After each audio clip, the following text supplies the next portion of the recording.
Look on two fronts when it comes to voting in the state of Florida. One is on how we vote, and the other is on how we're identified.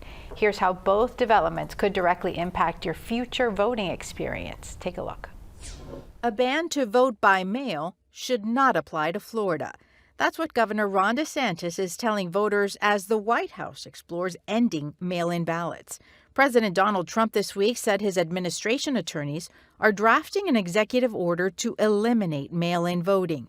The governor, responding almost immediately, pointed out that other states automatically send out mail-in ballots to every voter. Florida does not. We require voters to request to vote by mail after each general election every 2 years. But Trump, however, has made no such distinction, calling for a blanket ban. Florida conservative think tank, the James Madison Institute, calls our state, quote, the gold standard, end quote, for election integrity. Meanwhile, a more practical issue may trip up many voters at the polls. Florida recently began issuing driver's licenses with randomized numbers. That means that longtime voters who renew their license may have a different number associated with their voting record. Supervisors of elections say that in-person voting will not be affected, but if you request a mail-in ballot or sign a petition with a different driver's license number, your request may be rejected. Officials recommend updating your voter registration as soon as you renew your license. And I want to start by talking about the mail-in ballot and the calls for that to be banned across the country. Mitch, you were at that press conference when the governor came out and said, we don't need that. We do things correctly in the state of Florida. We don't need to ban mail-in ballots here. What was that? Yeah, he said that because, look, Florida, well, as you mentioned the setup there, it looks like universal, that's what DeSantis said, that Trump, and we don't really know this, by the way, that Trump is really concerned about universal mail ballots where those get automatically sent out to voters, which, as you said, we don't do here in Florida. There's questions of constitutionality, whether this is the thing usually the states run, not the federal government. So whether he can actually do this with the executive order, I think is very much up in the air. But let's look at what we do here in Florida. Florida has led the way, we could say, and as the James Madison Institute, a very conservative organization, said, the gold standard.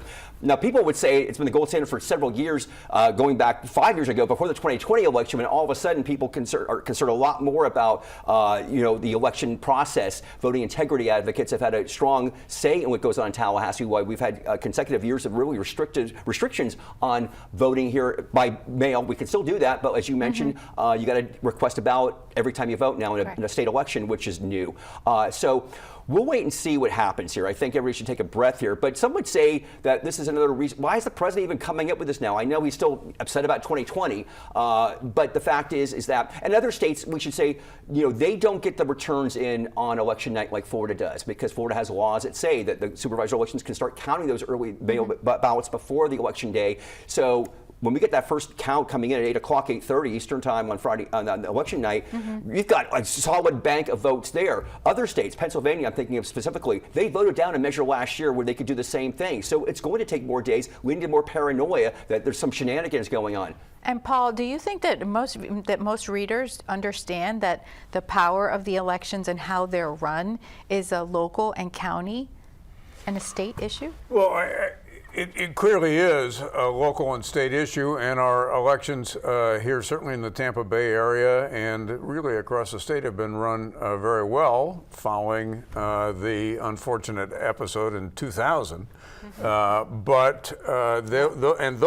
And the problems were in particular counties, not locally here. Right. So, but these are very local decisions and processes governed by state law.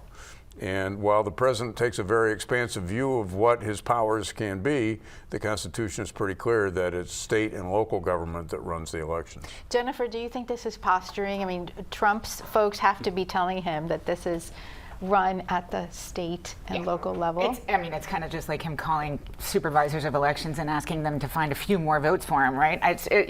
Yes, this is absolute posturing. He knows what the laws are, what the Constitution says. It's just something that he likes to throw in the air to distract from whatever might be going on or to cause chaos. But what I really wanted to say, on top of the vote by mail and yes, we have to re-up every year, Everyone was removed this year. We all know that, but I want to say it one more time for the listening audience. Everyone in Florida, our governor was one step ahead of the president in removing everybody from vote by mail. So if you like that, definitely go register. I was asking if anyone had received that new driver's license. Ray, do you have it yet? I have not. You know, we should make note that the president himself votes by mail.